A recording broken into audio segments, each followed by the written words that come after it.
Welcome, Angry Faithful. Today on Nerd Sports, we're going to talk about betting and judges. And this is an actual thing that happened about 4 hours ago. Judge overturns Florida law that allows online sports betting. And we're going to talk about the elephant in the room that Johnny has a new hat. Hey, you know what? Leave me alone. I'm trying to take this serious. For once. No, I'm not. I'm joking. Anyways, no, a Florida federal judge has overturned Florida's sports betting deal with Somalia tribe. It was ruled that the sports betting plan was in violation of both the Florida state constitution and the federal Indian gambling law. United States District Judge Fried Rich. I'm reading that right. Fried Rich. Here, let me send you the link on. It's pronounced Fried Rich. Fried Rich. Is it really? It's like Fried Rich. It's spelled exactly like fried and rich. Right. But there's also a pitcher that plays for the Braves. His last name is Fried and it's spelled fried. That's weird. Let me see here. United States District Judge Danby Friedrich is the one who ruled to stop the Seminole Tribe's online sports betting plan, which had launched on November 1st. Which, in my opinion, a lot of people there's like a fence on this thing, online betting, which we put out every week. The football, who's going to win on football, so people that actually bet, they can go out and place the bets and everything like that. Now on stuff like this, another thing they're trying to avert a lot of is like online betting, like and this has been a hassle since online betting started. Yeah, a lot of the online bettings, they had to go to different countries just so they could do the online betting for like sports and everything like that. Yeah, because you can bet in a different state that doesn't allow betting in Nevada now, but because of that, they're trying to as long as it's got the proper, I don't want to say oversights, because I'm you know me, I'm traditionally a small government kind of a guy. So I think they should be able to open that up, make it legal in all 50 states, and every transaction should be taxed at the at that gambling rate. So yeah, like when you win a jackpot, you have to fill out an I-9 or something like that. Yeah. Just go from there, and it But should. that's only it should be treated anything more than like $10,000. Well, yeah. Okay, so if you go to Oklahoma and you go to their casinos, and if you hit any kind of jackpot, where the attendant has to come over and they have to reset the machine, what they'll do is they'll print out that ticket and then they'll have you fill out tax forms. Yeah. You'll still walk out with the entirety of that jackpot.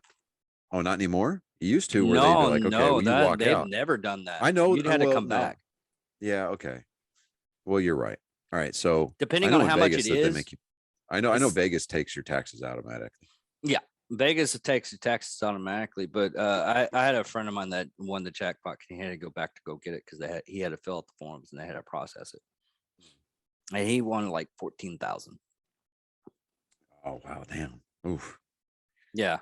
Some guys have all the luck. Yeah, I can't get that lucky. Right. But yeah, make it legal in all the states. Make it to where the bets, where the wagers are portable. Portability via, cross state lines. My thing on this though is we have most states like that have state lotteries, and you're not allowed to bet on sports. I mean, even in Texas, if you go to a bingo hall, uh, the bingo hall is actually part of Texas Lottery. Yeah, and I think some of that might have to do with that whole, and I don't want to call it an antiquated thing, but it's the Bible Belt, where if you live in the Bible Belt, yeah, you could go to the adult store, but you can't get adult novelty items mail ordered to your home. Yeah, you can. No, like Tennessee, absolutely can't. Oh, okay. I thought You you were know, talking about Texas but because it's I like, know oh, lots well, of people. that's sinful. That's against the Bible. It's of the devil. Oh, Well, you really didn't see my memes. but what I'm saying is that, well, they'll tell you that they can't mail you a catalog for Adam and Eve if you live in the state of Tennessee. But you go down the highway and you visit one of the world's largest adult bookstores. That's all right. And while you're there, Isn't why Noah's don't you Ark get in some Tennessee? lottery tickets, some scratch off games? Yes, I saw that one. I did see that one. That's a big praise for the Lord. Moving on to baseball news. It's if anybody's watching, I'll send it. I'll send it to Maria because I didn't post it. I don't think I posted it on. No, I did. I did put it up, and she did Put it on the comment on it. page. Yeah, I Yes. did put it on the Yes, she said, page. wow. So there's a big contract that got signed. Well, big contract extension that got signed today out of Tampa Bay. The rookie who set the baseball world on fire last year, Wander Franco, didn't play a full 162 game season. He played 70 games last year. 70. Yeah, did he pull that one out? Well, because he was like a mid-season call-up kind of a thing. Anyway, Okay, he didn't play a regular 62 season, but he played the no, 70s. 172 games. Oh, I mean, okay. 162 games. Okay. Now, he agreed to, let me get the actual numbers here. He is now, he's 20 years old. Okay. He Mhm. played 70 games.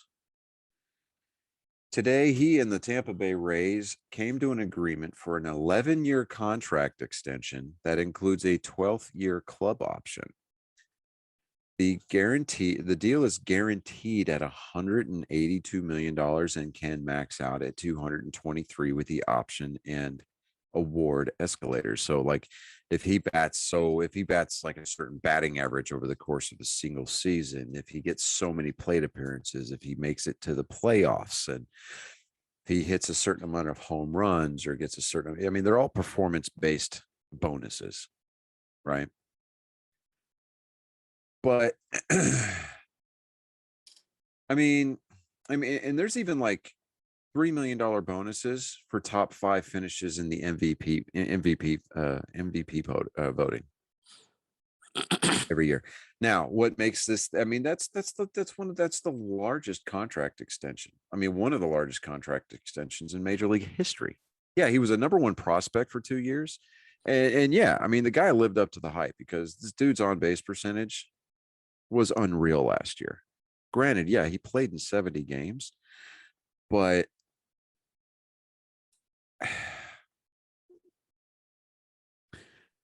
I'm not saying that the guy's not worth it.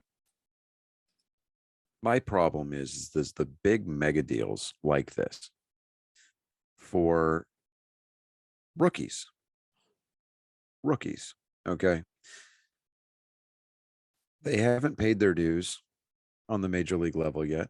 Yeah, he did all these things. He stole bases, hit home runs, he got on base like almost every game.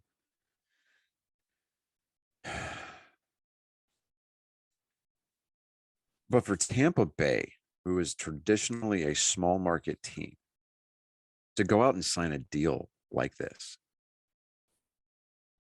is certifiably insane because one, who do you think is going to get who do you think the ownership group that signed that contract and that agreed to pay that money, where do you think they're going to get it? Fans. Yeah. You know what's going to happen to those ticket prices? They're going to go through the roof. And on top of everything else, before the World Series was even played last year, the Tampa Bay Ray ownership group came in and said, well, you know what? We're going to split our home games between St. Petersburg at the at Tropicana Field where we've normally played, and then we're also going to play half of our home games in Montreal, Canada.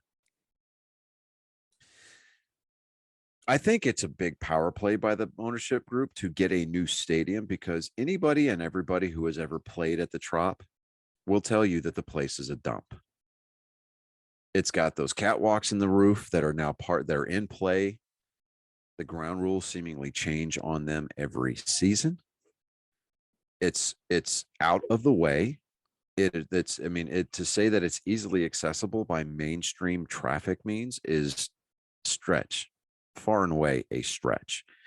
A majority of the fans who attend Tampa Bay Ray games are either Red Sox fans or Yankees fans. And that is because that is where majority of the people who live up north go to retire. St. Petersburg has been kind of like I don't want to say it's been a running joke in major league circles, because Tampa Bay has managed to field a couple of really great teams. They've been to the World Series twice, struck out both times, but still. Back in the 90s, when the Seattle Mariners were having huge attendance issues and huge problems with playing in the Kingdome, they were trying like hell to get out of Seattle. And the ownership group put the team up for sale. And then a buyer group that was headed by Nintendo of America came in and bought the Mariners at the 11th hour, and they kept the Mariners in Seattle, but they were threatening to move to St. Petersburg. St. Petersburg was like, look, we will build you a brand new stadium, and you can move down here, and it'll be indoor, just like you're playing now, but it'll be a better facility, which comparatively speaking, Tropicana Field is a better stadium than the Kingdome was, but not by much. But having said that, the Rays ownership group is, for all intents and purposes, throwing a huge middle finger to the fan base that has grown up knowing nothing but the Rays. They're now a generation and a half of fans that have never known a time when the Rays weren't there. I think the Rays came about in 95, and they were then the Tampa Bay Devil Rays. And they were basically the punching bag of the American League for a few years. But they're going to come around, and they're going to say, hey, look, we were the defending American League champions a couple or 2 seasons ago, and it took the Boston Red Sox 5 or 6 games to beat us in the divisional series. So, and plus they rattled off a couple of consecutive division titles. So, if they can afford it, great. Now, I'm not saying that the kid's not worth it, but these big contracts, my point, the roundabout way of me getting to my point, is the fact that these big, huge contracts are going to be ultimately the demise of the game, because nobody's going to be able to afford to go to these games, so that the teams can afford to pay these big contracts for players that A, either opt out, or B, get hurt and spend a majority of those contracts on the injured reserve list. I don't know about that, though, because if you think about it, it's it's all depending on the sale. Sometimes they jack up the prices to the point. Small leaguers and everything like that nobody actually attends their sporting event. Yeah, they'll jack up the prices, but most of any kind of sales isn't done through the tickets and the stadium. There's a thing It's in a Major nice League Baseball. There's right, a because go ahead. tiny there like any kind of movie or anything like that. The sales isn't the tickets. It's nice to have the tickets, but the actual sales and everything is the merchandise. Yes, while that may be true, but without ticket sales, you're not selling, you're not pushing, you're not moving merchandise. Period. Okay. The reason why ticket prices are the way that they are in Major League Baseball is because baseball doesn't have a salary cap. They have a luxury tax. So teams that go over the luxury tax end up paying a penalty, and that penalty fee goes towards Major League Baseball, and they distribute those funds to the smaller market teams to try to bring in some kind of level of parity. Okay. That's why per capita, I believe, if I'm not mistaken, the Yankees have the highest ticket prices in the major leagues year in and year out. Like if you were going to go see a game down at Globe Life Field, okay, and you don't want to spend a ton of money, go see them whenever they're playing like the Oakland Athletics, or go see them when they are playing, for example, the Kansas City Royals or the Detroit Tigers. And I'm just going to call them what they are, but the Cleveland Indians. I know they want to be called the Guardians now, but whatever. Okay. Don't see them whenever a big market team comes in there, like, for example, Anaheim or Boston or New York, either one of the New York teams when they're doing interleague play. If the Mets come to town, you're going to pay the same amount of price markup on your tickets as you would if the Yankees were there. And the reason why that is because with these bigger market teams that have the larger fan bases, the visiting team gets a portion of those ticket sales. I was about to ask that. Yeah. So, it's all about revenue sharing. Okay. I don't like the model. I think that baseball absolutely deserves and it's high time that they get a salary cap. I mean, I really do. I really believe that they should have a salary cap. And but the argument that you're going to run into and all the opposition is what? Well, the big markets are just going to stay big and the little markets are going to stay small because nobody in the small markets can afford to pay the free agency money that is being asked of for these high profile players. They're all going to go stay with the big market teams, and it's just going to be a larger case of the haves and have-nots. And so,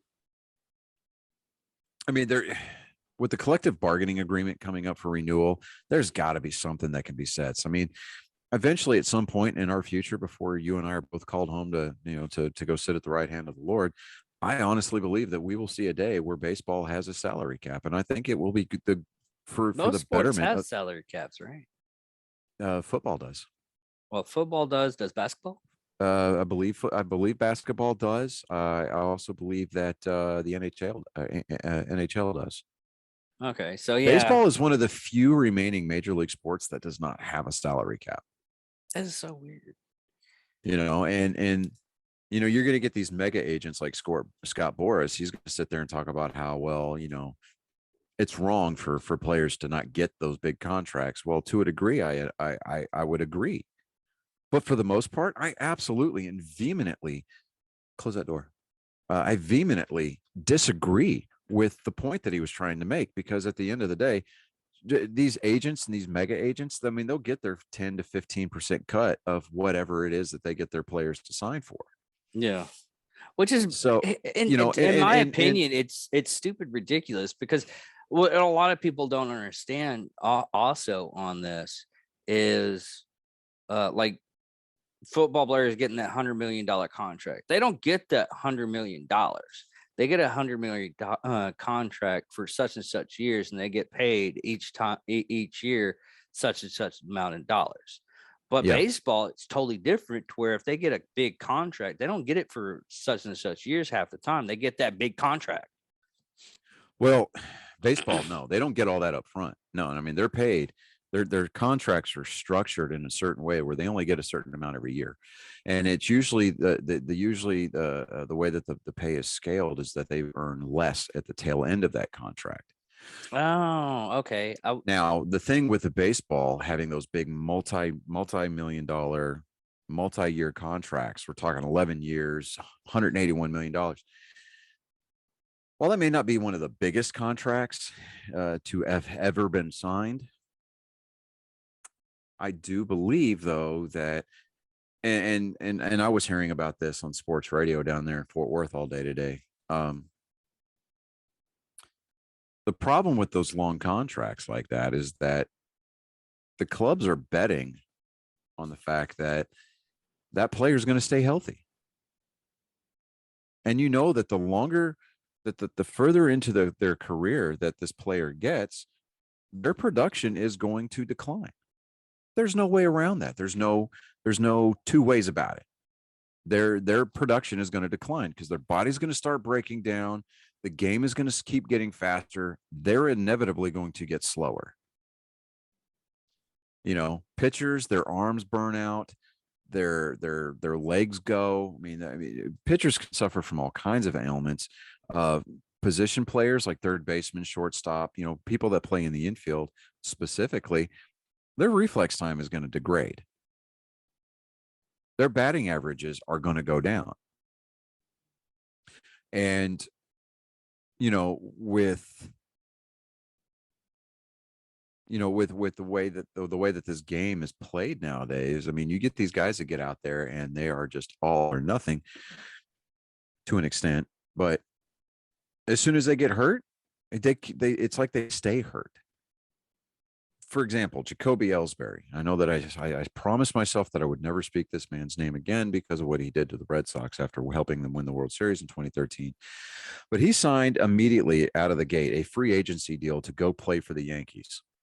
Broke the unwritten rule right there. You don't go from the Red Sox to the Yankees voluntarily, and you don't do it for money, right? He signed like a 10 or an 11-year contract, $100 and something million. And I don't think that he played any more than maybe 80 or 85 games for the Yankees because he was consistently hurt. Climbing out of the dugout, he'd sprain an ankle, or he'd get out there and he'd start roaming the outfield like he normally would, and he'd hyperextend his knee, or he would tweak a hamstring, or, you know, something. So he's pulling a LeBron James. Oh, no. Jacoby Ellsbury showed up for work, and he kept to himself. And unlike the elbow, and we will get into that story in just a second. So let me put a pin in that. But, you know, I don't agree with the big contracts. I mean, do the players deserve to go out and get paid? Yeah, absolutely they do. But do I think that it needs to come at the cost of the fans and the integrity of the game? No, absolutely I don't. See, I don't know why they don't do this. They set it up as like, hey, we're only going to pay you such and such amount of money. Right. And you can agree for this extra money where we're going to get you a lot of endorsement deals that pays like hundreds and hundreds and hundreds times. See, it's better. not up to the teams to get those players endorsements. That's up to the agent and the individual player. No, I understand those are all performance-based endorsements. I know, but see where I'm coming. Endorsements are something completely separate. It would be like, okay, so it's like you're at work doing one job, okay, but because somebody saw something in you that they liked while you were doing that job, they want you to pimp their product. Yeah. Okay. They're going to come to you, and they're going to come to you on the side, and they're going to be like, hey, we want you to wear a shirt that's got our logo on it, so that way while you're out there working for this guy, you're advertising for us. That is a completely separate thing. It's like a side gig. Okay. So it's not included in contract dollars. Period. I understand that, but what if what if they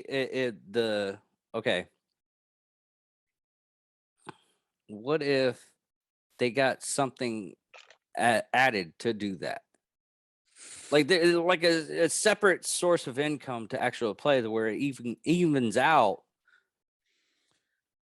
Players aren't going to look at that. Agents aren't going to look at that. Team owners are not going to look at that because they're going to go, hey, look, you want me to play for your team. You want me to wear your laundry. You want me to go out and excel. You want me to go out and help your team win. What's my time worth to you? Pure, plain and simple. Now, basketball players, they've got their shoe deals where they make a lot of money off of those, right? Mm-hmm. For the most part, endorsement deals for baseball players, they get free equipment. Okay, like Rawlings, Mizuno, Pro Gloves 44, even the Kona gloves, Wilson, they will provide players with free gloves as long as that player agrees to use that glove and that glove exclusively. Okay. Yeah. The teams will usually come, I mean, not the teams, but shoe companies will usually come to a player like Under Armour and Bryce Harper, the current National League MVP. He's got to deal with Under Armour. He has his own line of Under Armour clothes, and he wears Under Armour cleats to the game, during the games. Yeah. Okay. But I mean, yeah, he gets financial compensation for that, obviously, for the cleats, but that's in addition to his clothing line. So the way that endorsement deals work, like Clayton Kershaw pitches for the Dodgers, or at least currently he does. He's got a deal with Hankook Tires, so he does commercials for him. There was a couple of commercials. Mariano Rivera, who's a retired closer for the Yankees, well, arguably one of the best closers in the game. He's got to deal with Indeed. So does Max Scherzer. Max Scherzer pitches for the Dodgers currently. Okay.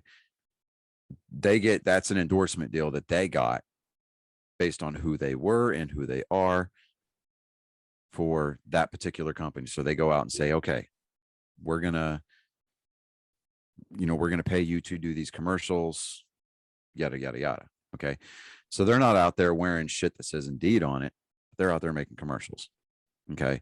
NASCAR drivers, the sponsors that are on their cars, those drivers are obligated to go and do appearances and commercials and radio spots and, stuff like that for the sponsors of their race team. Okay. I mean, the company images are plastered all over their fire suits, plastered all over their cars, plastered all over the team hauler, and if you listen to a NASCAR victory lane speech, you'll hear a lot of times where it's like, basically like Talladega Nights where they go off. I mean, you'll get some serious stuff. You get like Chase Elliott. He's talking about like, man, we unloaded the number 9 Napa Chevy Camaro, and it was fast off the truck. And he'll go on, and it's like, there's so many people that I want to thank, and he'll talk about this sponsor, that sponsor, this sponsor, that sponsor, and he'll be like, I want to, I got to give thanks to Mr. H, talking about Mr. Hendrick, who owns his car. And I mean, he goes through and he rattles off different sponsors, and those sponsors pay for space on that car. Those sponsors pay for that driver to give their company a shout out at any point before or after the race is over. And those drivers will make appearances, and those drivers will sign autographs, or they'll have merchandise, a die cast with that car on it, but I think the sponsorship deals for these athletes, regardless as to what sport that they participate in, I think that should be kept separate from their contracts. And I think these contracts are something that can be completely and totally manageable. If people like Alex Rodriguez got paid way too much, considering the fact that he was just so involved with the steroids. I mean, honestly, I think he should be paying money back. Yeah. I'd love to see what kind of a deal he's got going on with Fox and ESPN, because, man, I'm telling you, it just, well, it's like the whole freaking deal with I don't want to say his name. But it's kind of Irish. Conor McGregor? No, the guy that he was a football player. He has a deal with Nike.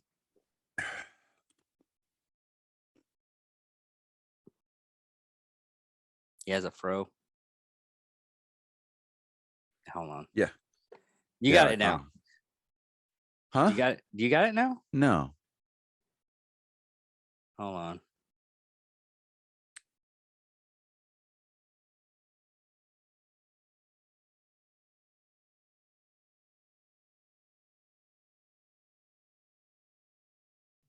minute. I'm trying to find.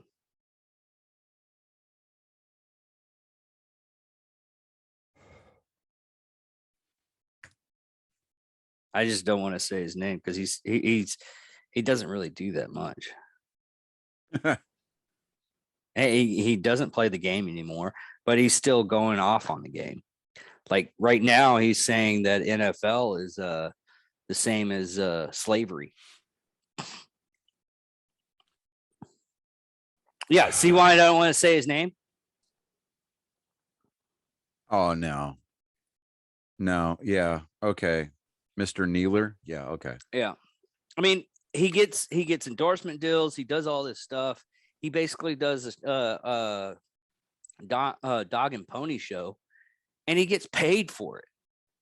Yeah. And then he just basically shits on everything. Well, eventually Nike is going to realize that people aren't buying this guy's crap. No, that's the and thing. that his A lot of shoes aren't people selling. are. Yeah. So I don't know. But it's really people like him. They had their moment. They wasted it. And now they want to be as big of a thorn as in everybody's side as humanly possible. And I say, the hell with him. I mean, really, the guy, I'm not saying he wasn't without talent, but he let himself get radicalized and decided to take a stand that was not popular, and it never will be. Yeah. And you know, he even is right the now, classic stereotypical definition of get woke, go broke. Yeah. And it even Joe Rogan's going against him right now. He's like, I can't stand the guy. Yeah, well, Joe Rogan was always against him, but yeah. So moving into the NBA real quick before we touch on the NFL. LeBron James and Isaiah Stewart. LeBron James obviously plays for the Lakers. Isaiah Stewart plays for the Pistons. Now the Pistons, they're going to be the Pistons, but it was a free throw. LeBron James commits a flagrant foul. Tosses an elbow back because he was getting locked out of he was getting blocked out of a rebound opportunity. Mm-hmm. So he throws an elbow, catches Isaiah Stewart by the in the eye. Yeah. And then follows it up with a backhanded punch and with a closed fist. And he's like, "Oh man, I'm sorry." No, dude, you're not fucking sorry. Are you kidding me? LeBron James, if he were to catch them, and he bloodied the hell out of Isaiah Stewart's eye. He did. Isaiah Stewart, to his credit, at first he tried to play it cool, but then he just all hell broke loose inside of him, and he wanted nothing more than to rip LeBron James's head off and shit down his neck. And to be honest with you, for one, I would have loved to have seen that. Yeah, because you know that if LeBron James would have been the one that caught that elbow, he'd have been on the ground for 7 commercial breaks, and they probably would have had to have airlifted him out of the damn stadium, and he would have retired. Yeah. Because I'm looking at the photo James, about it right now, and I'm not trying to be crass. I'm not trying to be crude. And it's got nothing to do with the color of anybody's skin. This has got everything to do with the content of his character. But he is the biggest flop, pussified example of what a man should not look like in the NBA. Yeah. I know that we keep talking about different eras, and they're like, "Oh, well, LeBron's the GOAT." Well, no, LeBron is not the GOAT. Okay. We've got several examples of what a GOAT should look like in the NBA. We're talking about Magic Irving. We're talking about Larry Bird. We're talking about Julius Erving. We're talking about Michael Jordan. Okay. For example, Michael Jordan. I can't remember his name now, but Michael Jordan went 6 for 6 in the NBA Finals and never saw a Game 7. Michael Jordan made the people around him better. LeBron James had to bring in all these super teams together to win his championships. If you fouled Michael Jordan, he would wear your ass down, out, up and down that court every night. He would. Yeah. He'd wear your ass out. I've seen him. Freaking hilarious. Magic Johnson doing the same thing. Dr. J, Larry Bird doing the same thing. What's the other one? If LeBron James would have tried to pull that bullshit with some of the 1970s and 1980s versions of the Detroit Pistons, so we're talking like Bill Laimbeer. Okay, Bill Laimbeer would have knocked him smooth out. and then would have gladly taken the suspension. They gave Isaiah Stewart a 2-game suspension for his reaction after the elbow and suspended LeBron James for 1 game. You got all these LeBron followers and lovers, and they're just fawning over his balls. And they're like, oh my God, he got suspended for the first time in his whole Yeah, career. What's really and I'm sad like, is they're what's really like, sad free is LeBron. And I'm like, they're seriously, like, let his ass sit out for, I mean, he should have, for all intents and purposes, with that flagrant of a foul, and then him running off of the court the way that he did. I mean, he ran like a bitch with his tail tucked between his legs. He should have gotten at least a 10-game suspension. no, what's even Because worse the front than office of that, the NBA, and I don't mean to cut you off, man, but the front office of the NBA missed out on a golden opportunity to really rein in LeBron James's attitude. Because he thinks, oh, well, because I'm the golden child, I wear Michael Jordan's number, not with the Lakers, but you know, he's like, oh, I'm King James. You can't, like, dude, you take those you take those shoes off, you take that uniform off, and you start walking around. Nobody's going to give a crap about who you think you are. You run your mouth to somebody out in the real world, they're going to punch you square in the mouth. but no, And they're going to keep hitting you. They're actually saying though about him not being about being on a suspension right now. It's like, what are the Lakers going to be like because he's not there? It's 1 game. Yeah, it's 1 freaking game. And Kareem Abdul-Jabbar. That was another one. I blanked out. I was like, who's better than freaking that? Oh yeah, Kareem Abdul-Jabbar. And he would have fucked you up. He was taught by Bruce Lee how to fight, and he was in it. And he was in and it wouldn't have mattered if he was on the same team with LeBron or not. If LeBron would have pulled that shit, Kareem would have laid his ass out. But like, dude, kid, what are you doing? I don't care how many years you've been playing in this league. You don't pull that. That's Bush League shit. And I think that the longer that we see LeBron James try to stay relevant in the league, we're going to start seeing more and more of these flagrant fouls. And he's going to try to flop to see if he can get away with it. And if the referees are doing their job, they're going to kick his ass right off the court. They're like, you know what? You go get the showers. Yeah. Wait till he starts seeing these fines and, you know, these ejection fines, you know, from the league coming into his mailbox every day. Well, China's paying him off, so I don't give a damn. I really don't. I do not care. I don't care about LeBron James catching a paycheck from China. I don't care about John Cena catching a paycheck from China. I don't care. It's about integrity. It is about the legacy that you choose to leave. And the legacy that LeBron James has decided that he wants to establish is soft.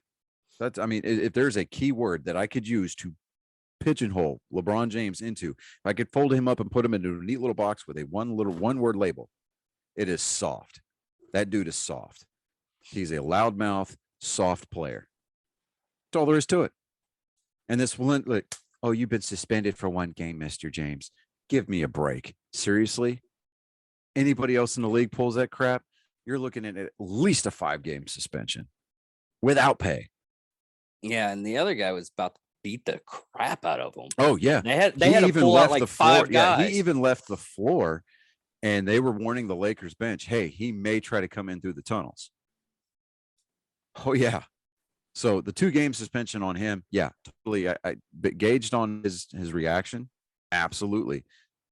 I agree with the 2-game suspension, but LeBron James getting the one game slap on the wrist. I mean, it wasn't even a slap on the wrist. It was one of more of these, you big lug, don't do it again. Like, seriously, come on. What kind of a lesson are you establishing for him? And what kind of precedent are you setting for the rest of the league? Now we're going to start seeing elbows fly all over the court all year long. This season just barely got started. This is going to be the season that flagrant fouls forgot, you know, and it's like people, they're going to look at it and they're going to be like, hey, you set a precedent when you suspended LeBron for 1 game, and he did a lot worse than I did. Don't come in with that 5-game suspension. Yeah. I mean, Did they LeBron got away with it. He got away with one. And I'll tell you what, the next time that they play Detroit, he is a marked man. Oh, yeah. I mean, Isaiah Stewart, I have no doubt he will take gladly a 10 or 15 game suspension if he takes LeBron and snaps an ACL. I kind of want to watch that game just for that. Yeah, I mean, I want to It's see like that. I was like, are we watching? You told me you're No, going to watch it's not going to be a UFC, punch. Nope, it's not going to we're be a gonna punch. watch He's the going to try. NBA. He's going to do something slick. Watch. He's going to run a pick on LeBron, and he's going to do something. He's going to turn LeBron's ankle or something like that. Now LeBron's going to sell it. He's going to be like, and he's going to have to get stretchered off the court, and he's going to be out for 10 to 15 games. Like, my body's breaking down. I'm not healing the way that I used to. Like, well, for starters, everybody treated you like royalty when you came into the league out of high school. So I don't want to hear about how your body's breaking down and not healing the way that it used to. Dude, you're not even fucking 40 years old yet. So don't come at me with that garbage. I mean, seriously. But anyway, NFL. so before I get too far off into the weeds, let's just go ahead and get into NFL. We've got some games coming up tomorrow. For our Thanksgiving Day games. Let me get in here to my notepads. So How many games do they play on Thanksgiving? Just 2, I believe. I'll double check. I thought it was just 1. But it was just usually the Cowboys playing right, somebody. But come on. Here we go. All right. What is going on with... Okay. All right.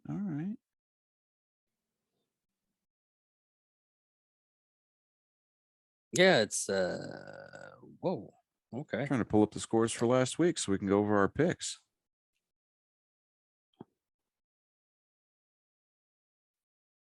Okay, it's Raiders and Cowboys. Yeah, I know. I'm trying Bills to get there, and Saints, and that's it.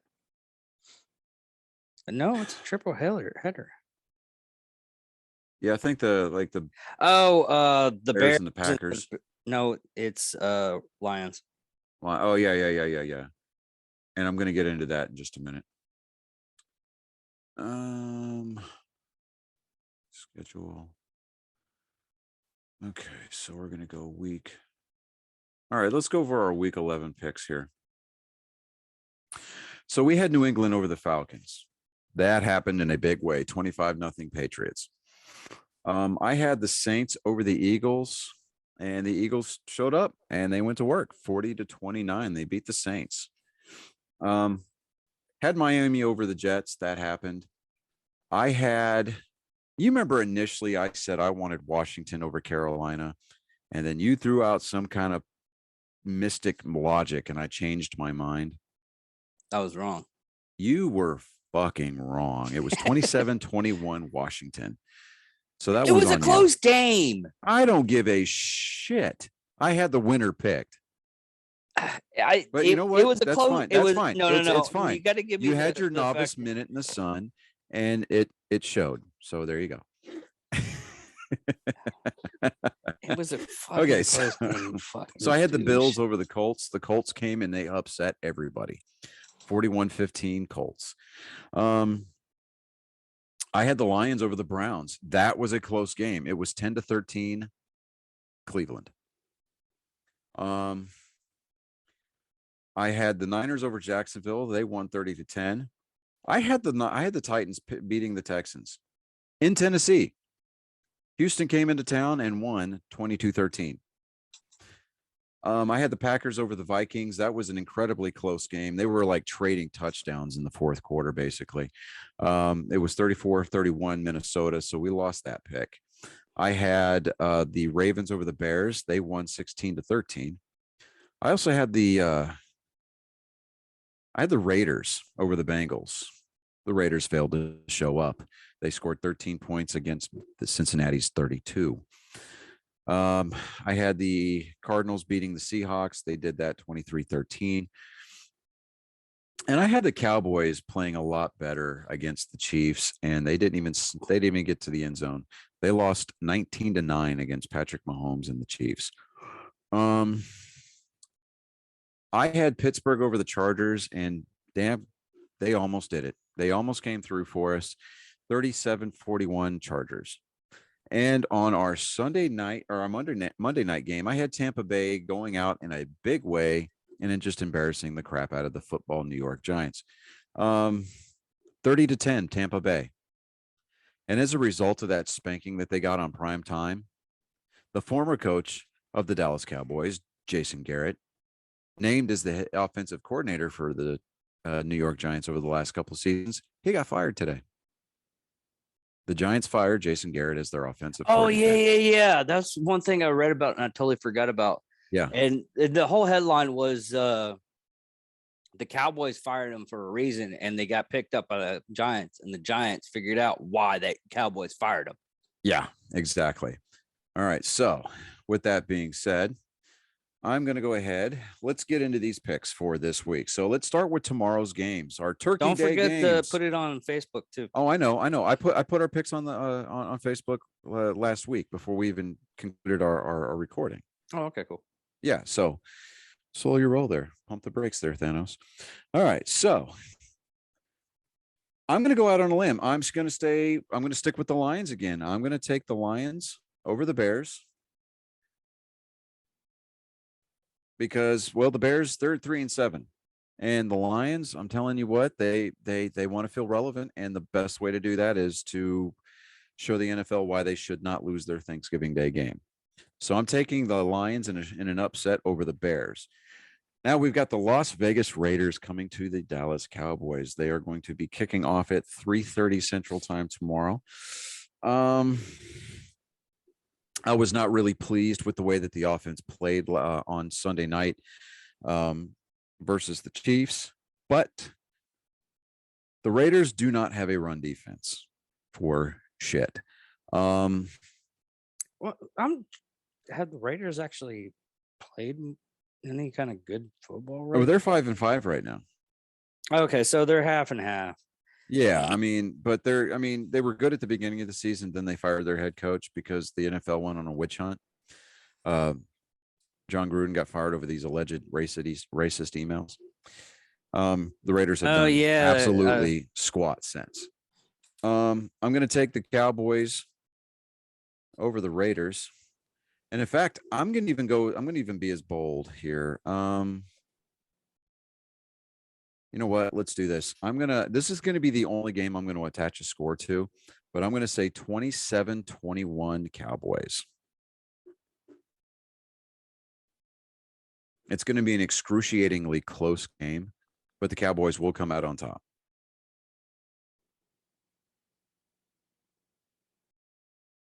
There's a big choke in there. No. It's not going to be a choke. No, it's not going to be a choke. I don't want to go on record too often saying this, but I believe in the Cowboys this week. I know I say that as a Red Sox fan. I should be used to getting my nuts stomped in, but no, I think the Cowboys are going to pull it out over the Raiders. They're going to do what they can to try to right the ship as much as humanly possible. They're going to better their market to 8-3. And the Raiders are going to fall below 500, and they're going to become a 5-6 team. I just think that it's going to be a 6-point game, and I'm going 27-21. Okay. Now our last game of the night, it's going to be the Thursday night game, 7:20 kickoff. The Buffalo Bills at the New Orleans Saints. I think. Detroit Lions and the Bears going to play then.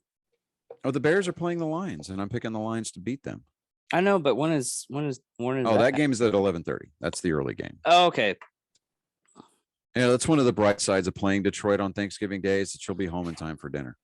Yeah. But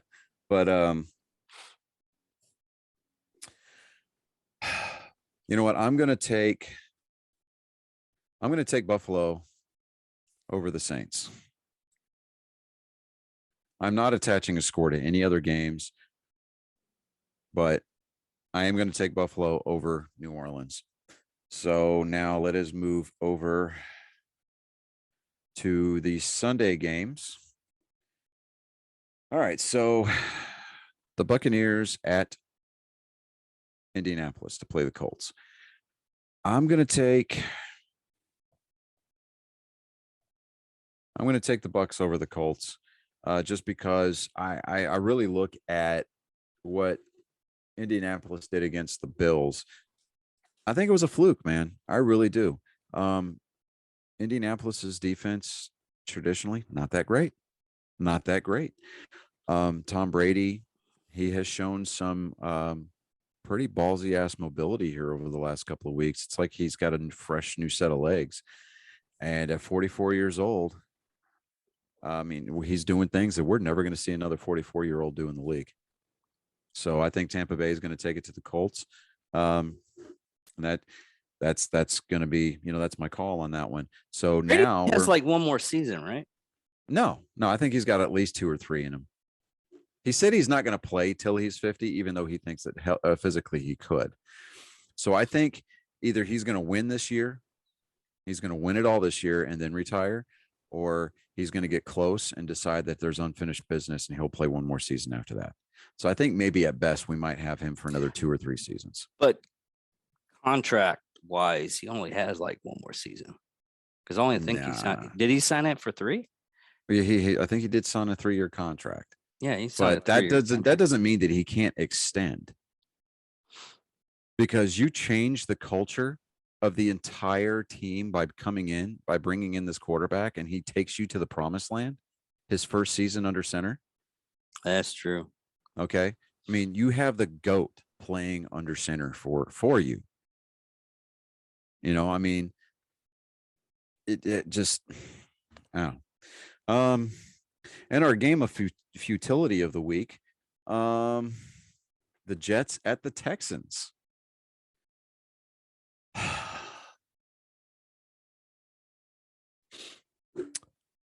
Reluctantly, I think I'm going to take Houston over the Jets.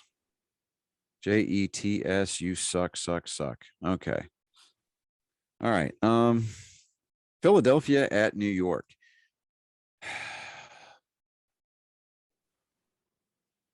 I think the Eagles are going to improve to 500. They're going to improve to 6-6 this week. So I'm going to take the Eagles over the Giants. Next, we've got Carolina at Miami. Miami's won 3 in a row. But Carolina, for whatever reason, thinks that they've got some kind of fountain of youth when they re-signed Cam Newton. I'll take Carolina over the Fish, i.e. the Dolphins. But I think if you look at it, it's probably just a lot of drugs. Have you seen the way he dresses? Yeah, probably. It might. I might be right. Oh, you're wrong. Or no, wait. You're out of line, but you're not wrong. All right. Next, we've got the Titans visiting New England.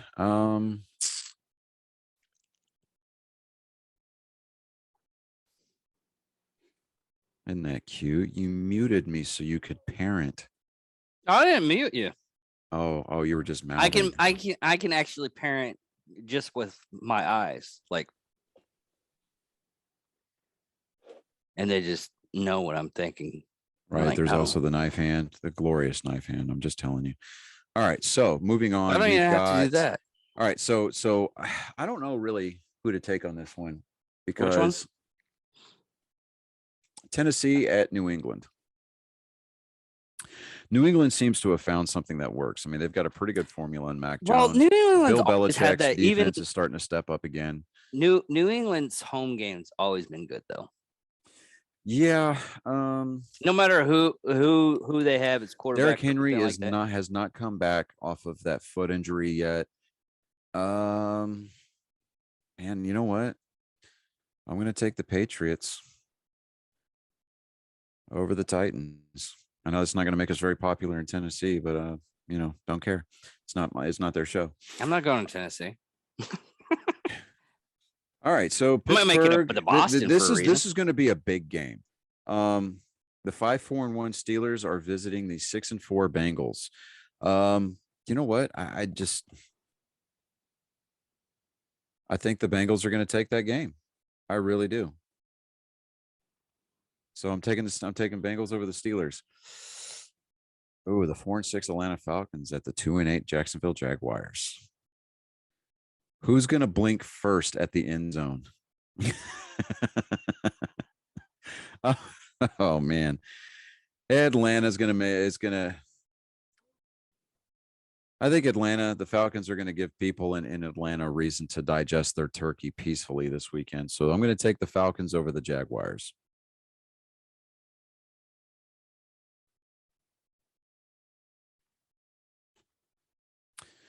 Okay. Now, right now we've got the Chargers at the Broncos. The Chargers were barely able to squeak that out against the Steelers. Broncos are feeling a little bit feisty. So I say Denver over the Lightning Bolts. Here we go. All right. The Los Angeles Rams. Yep. The Los Angeles Rams. Look at you. You're learning stuff. I'm almost proud of you. All right. So we've got the LA Rams at the Green Bay Packers.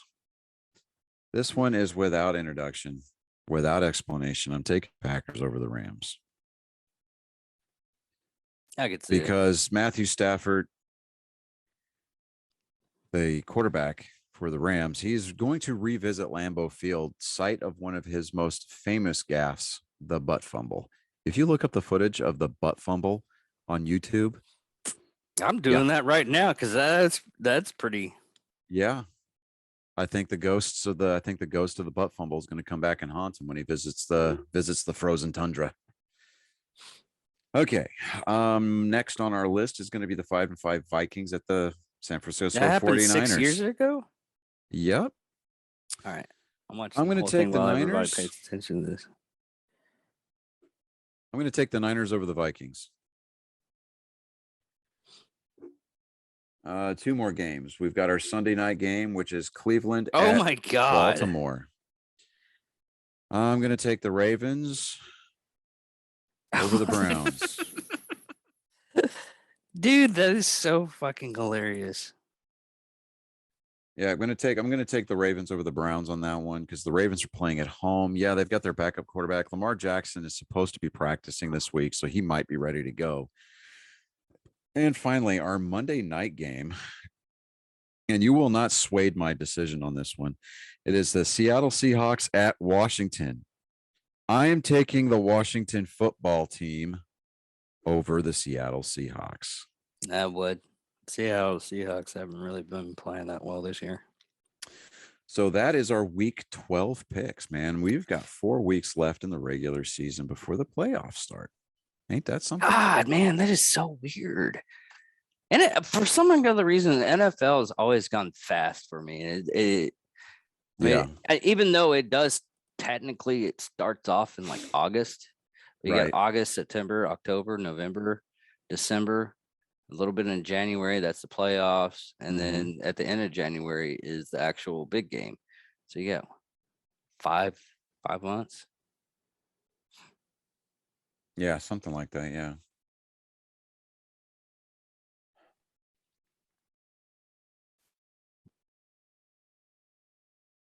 Yeah, 6 months.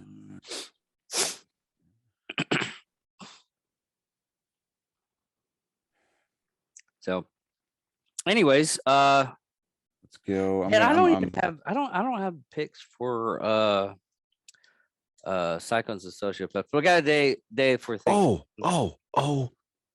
I've got one here. Let me get.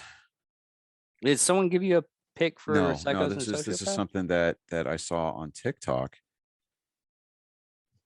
All right, so your week 12 NFL picks. And then I've got to put the emoji. Oh, let me see here. Where is it at? Oh, there we go. Double barrel that action for you. I put the angry salute. Oh, okay. And we're going to post. All right. So on the Angry Me Production Facebook page, which is Angry Me Production at facebook.com, we have our week 12 picks posted just now. Yours truly, Johnny Skelton. Okay. So, Makes me all proud that you learned how to type. oh, shucks. All right. So let me see here.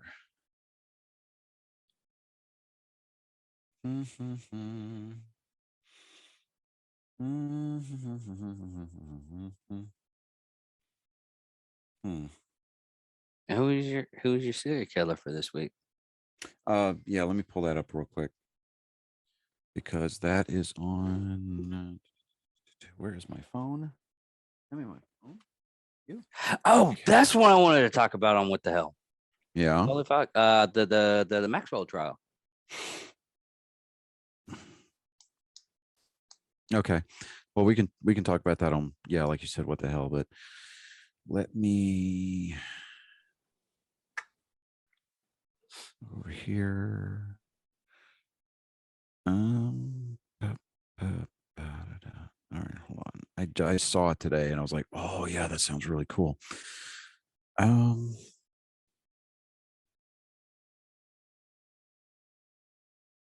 and it is buried in the plethora of videos on TikTok that I like on a daily basis. Hold on just a second.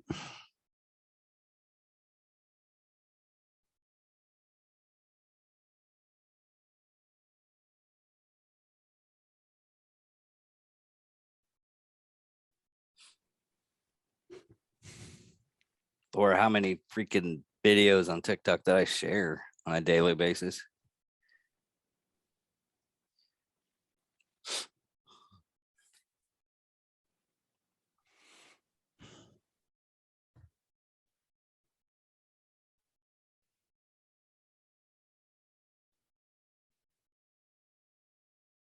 I actually want to talk about my on What the Hell episode, the charity organization I want to make up. It's gonna be awesome.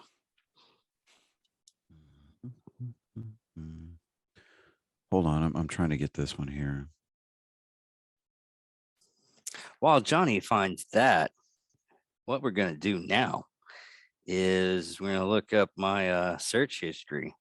Yes, scary site. Some of you might. Very. No, what's really strange is I get these weird things like this engineer's fashion invention includes a self-laced corset and transformation dress. Don't ask me how I get these search engines to do this, but it does it. And I'll put it in a link in the bio on this one. I'm gonna copy and paste this on my collection stuff. I can't find it, man. For whatever reason, If that any, we video got a did not day, so save. Yeah, we've got a day. So what I'll do is I will find. And you did Charles Manson while I was gone. yeah, me and Dad did it. Yeah, I'm not gonna lie. I didn't watch that episode because I'm not, kind of jealous, But anyway, so yeah, I didn't get to watching that episode. So I do apologize. Yeah. Why didn't that copy and paste? No.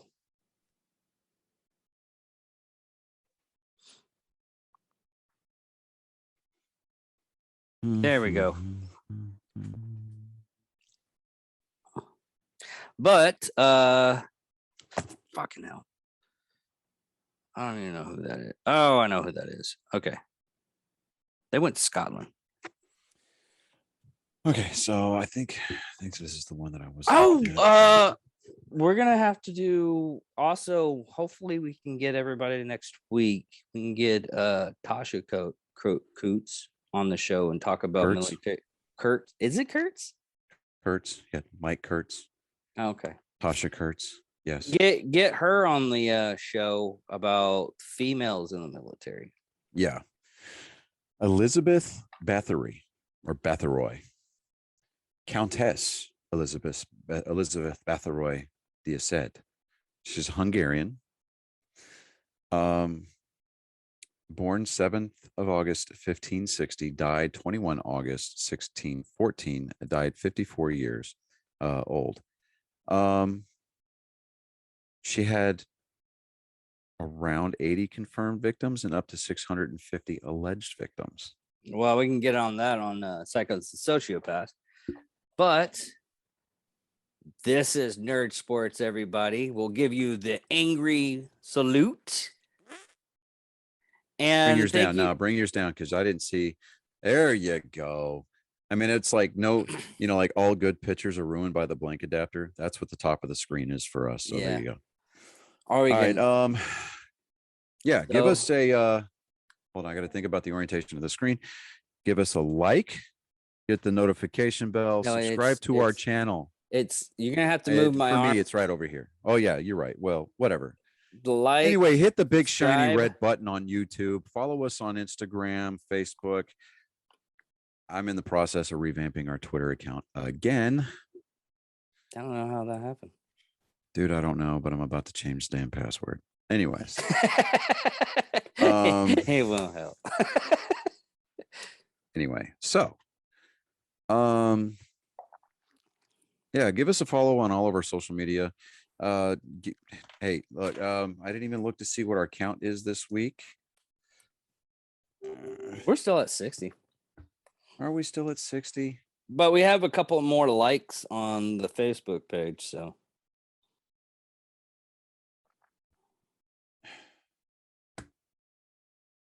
Yeah, we're still at 60 subscribers. But hey, I'm happy for the 60. I mean, we for this those are rookie numbers, man. We got to pump those up. Yeah, they're rookie numbers, but for the past year, we've actually gone up a lot compared to, I mean, we had like 10 subscribers when I first started out, and now we're up to 60. I mean, what I really like about this though is since we actually I did the numbers, I crunched the numbers on like, because it's different for each show. Yeah. One we might get 6, another one we might get like 5, and another one. But if you look at it in a whole, we get like probably about, I mean, we got enough for YouTube what's funny? Live now. What's funny is that one of the it says the top episode, I guess, or whatever. Well, the one that comes up at the top, right? Mm-hmm. It's got the ad on it. It's the archery trip. We're in the Cobalt. That neat little car. And I had that big long ass beard. Yeah. God. We have an ad? There's an ad on our page. How is that possible? We're not I have yet. Absolutely no clue. Let me see here. I'm trying to think. We've got, I mean, our live had 14 views, yeah. That one actually was my mistake because I made it private. Really? I found that out because I had to switch it. I was like, why is nobody able to watch this? I have people coming. Yeah, like, hey, VetFest had 14 views. Charles Manson, you and your dad. Yeah, that was a good one. Yeah, our you best, and your dad with the 23 views. Yeah. Our best one so far, I think, is Steve Bags. I think like 54 views.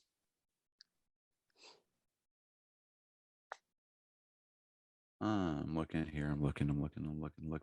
But anyways, we can actually stop this, and the Menendez brothers had 34 views.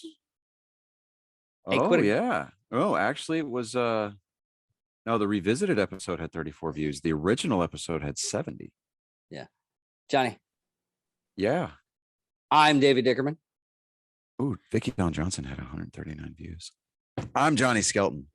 And thank you for watching Nerd Sports. We'll catch you with you guys. San Diego. Catch you later, people.